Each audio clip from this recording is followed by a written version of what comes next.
तो आप माल दे दीजिए, आपको पैसे मिलते हैं, फ्री में तो आप दे नहीं रहे। तो ये तमाम चीजें हैं। अब इसमें दोनों सरकारें दोषी है। राज्य सरकार को आप दोषी दे दो कि जैसे ये मैडम कह रही कालाबाजारी, तो कालाबाजारी इसीलिए तो हो रही है, लेकिन केंद्र सरकार का इसमें ज्यादा दोष है। जो मोदी जी किसानों के हितैषी बनते हैं, किसानों के 3 कृषि बिल लाए, उनको हटा दिया। लेकिन ये जो सबसे अहम मुद्दा है, क्योंकि ये उनकी पेट से जुड़ी हुई बात है। हमारे यहाँ कहा जाता है कि उस बारिश का कोई फायदा नहीं जब फसल सूख जाए। इसलिए देखिए अरे मैम, देखिए किसान, अरे मैडम ब्रेड का पैकेट कितना महंगा हो गया, ये तमाम चीजें सब्जियां, तो ये तो उनकी लागत कितनी महंगी हो गई। देखिए किसान को प्राइस नहीं मिल रही, लेकिन एमएसपी की बात कर रहे हैं। देखिए बाजरा बजट कहां कर दिया केंद्र सरकार ने? मुकुट नागर जी, मैं सर एक बहुत गंभीरता से सवाल आपसे कर रहा हूं। सर किसानों के बीच में रहते हैं?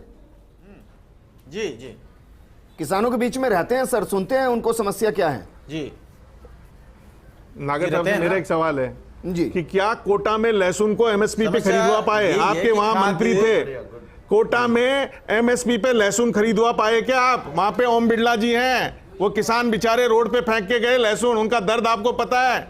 ये ओम बिरला जी ने तो केंद्र से स्वीकृत करा दिया था, लेकिन राज्य सरकार ने कांटे नहीं लगाने के कारण लहसुन की तुलाई नहीं हो पाई, इसलिए पूरे राज्य सरकार दोषी है। राज्य सरकार ने न तो बाजरे की खरीद की, न लहसुन की खरीद की।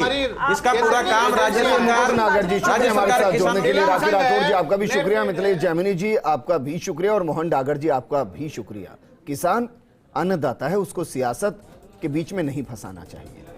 अगर उसको वक्त पर चीजें नहीं मिलेंगी तो वो कैसे उस अन्न को पैदा करेगा जिसकी रोटियां बनाकर हम अपने पेट को भरते हैं? ये उसके लिए जरूरी है, सोचना चाहिए सभी। नमस्कार।